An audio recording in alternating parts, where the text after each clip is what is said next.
Dan pemirsa, Bawaslu Sumsel mendapati temuan komisioner dan staf Bawaslu terdaftar sebagai anggota partai politik calon peserta pemilu. Bawaslu merekomendasikan agar KPU RI menghapus sejumlah nama dicatut dalam sipol tersebut.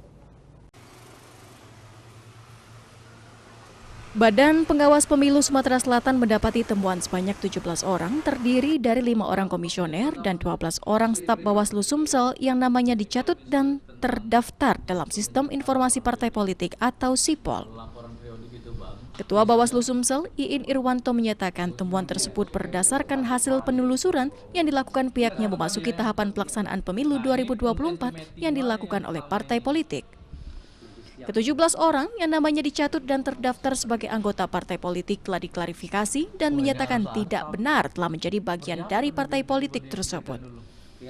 Bawaslu Sumsel merekomendasikan sejumlah nama yang terdata dalam SIPOL ke Komisi Pemilihan Umum Republik Indonesia agar nama-nama anggota Bawaslu segera dihapus dari daftar anggota partai politik tersebut.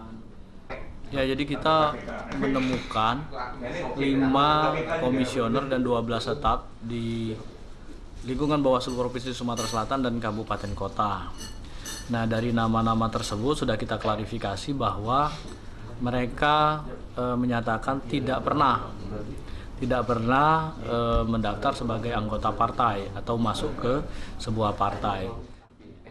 Pengawasan dilakukan Bawaslu sudah mulai dilakukan seiring telah dimulainya tahapan pemilu serentak 2024 yang digelar KPU RI. Pihaknya pun terus melakukan pengawasan dan deteksi dini mengantisipasi terjadinya sengketa dan pelanggaran-pelanggaran administrasi, pidana, dan etik yang dapat menimbulkan masalah-masalah dalam pelaksanaan pemilu serentak mendatang.